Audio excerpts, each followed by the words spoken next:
sous-sol du Palais Fèche. Napoléon en exil. Napoléon conquérant. Napoléon d'après le peuple. En céramique, en bois ou en bronze, en pipe ou en coupe-papier, bonbonnière bicorne, tabatière d'ivoire, médaille commémorative, Napoléon est partout. Le Palais Fèche est un musée napoléonien, mais c'est aussi un musée des beaux-arts dont les réserves regorgent de trésors. Depuis 34 ans, ces œuvres sont sous la protection de Christelle Brottier, qui s'assure de leur confort optimal. Ici, dans les réserves, il fait relativement frais, bien sûr, par rapport à l'extérieur. On est en moyenne, on essaye de maintenir 20 degrés. Une température contrôlée et un taux d'humidité de 50% sans variation rapide. C'est l'idéal pour ces tableaux conservés ici depuis la création du musée au milieu du 19e siècle. Ces salles, elles, ont été créées lors de la rénovation du Palais Fèche en 1990 et équipées de ces 72 grilles de stockage sur rail, un outil qui a révolutionné la conservation.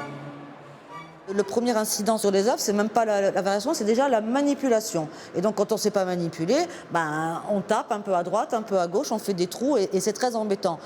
Et il y a eu autrefois, c'était stocké comme ça, les uns contre les autres. On a des photos, on a des archives, où on a, même moi j'ai des vieilles photos où on prenait les tableaux qui sont roulés là-haut, comme ça, déroulés, avec la cigarette à la bouche, et youpi.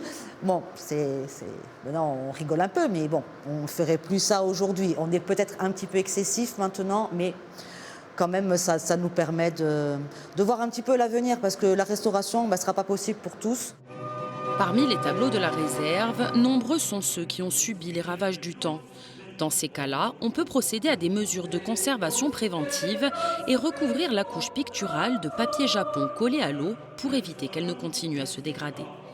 Il suffit parfois de nettoyer un vernis pour que la peinture retrouve son éclat d'antan. D'autres œuvres, en bon état, n'ont besoin que d'un petit dépoussiérage, tout en délicatesse. Et puis il y a celles qui nécessitent une intervention de fond. Mais comment les choisit-on ? Si vraiment un tableau, on voit que les altérations évoluent très vite, on va le mettre comme une œuvre prioritaire à restaurer, même si le sujet, même si l'auteur ne l'est pas.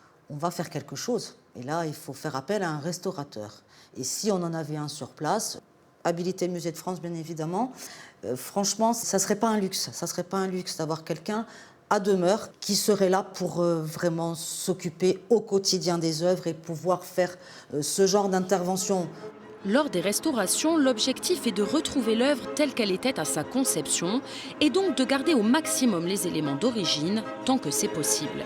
C'est ce que les équipes du Centre interdisciplinaire de conservation et de restauration du patrimoine de Marseille ont fait pour ces 12 portraits.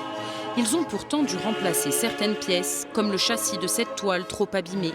Une pièce de tissu a aussi été rajoutée sur chaque œuvre. Ça, c'est une protection arrière que les restaurateurs placent après restauration pour éviter que la poussière vienne s'accumuler au fil des années. Parce que c'est très embêtant. La poussière se coince entre la toile et le châssis en bas. Et donc, ça crée des déformations sur la toile à l'avant qui finit par trouer. Ça s'appelle des scrupules. Ces 12 toiles ont été sélectionnées par les équipes du musée car elles étaient en mauvais état. Assez mauvais, en tout cas, en l'état, ils ne pouvaient pas être exposés. Donc maintenant, ils sont en bon état, mais on ne peut toujours pas les exposer. Normalement, la série de peintures datées des XVIIe et XVIIIe siècles devrait être exposée dans cette salle du musée, baptisée la salle des apôtres. Mais pour l'instant, les murs restent désespérément vides et les portraits ne peuvent être accrochés. Ils sont arrivés donc l'an dernier, retour de restauration, et maintenant donc il manque 12 cadres, ce qui représente à peu près 32 000 €, puisqu'ils sont en bois doré à la feuille. Et nous n'avons pas les moyens ni les financements pour pouvoir assurer pour l'instant l'encadrement, donc l'aménagement de cette salle. Pourtant, des cadres, le musée n'en manque pas, en réserve. Des grands et des petits, des plutôt simples ou des très travaillés. Certains ont eux aussi besoin d'être restaurés. Et pour chacun d'entre eux, il faut mener l'enquête, car la conviction de Christelle Brottier, c'est que rien ne vaut le mariage entre une œuvre et son cadre d'origine. Certains cadres, heureusement, ont des cartouches où est écrit le nom du peintre, le nom de l'œuvre. Il y a des fois où, par contre, on ne sait pas qui c'est. Et là, c'est beaucoup plus embêtant. Alors là, c'est notre gros chantier de dépioter tout ça et de retrouver l'œuvre à qui ça va et lui rendre, absolument lui rendre. C'est un métier de passion, un métier de patience. Je ne peux pas dire autre chose que c'est merveilleux.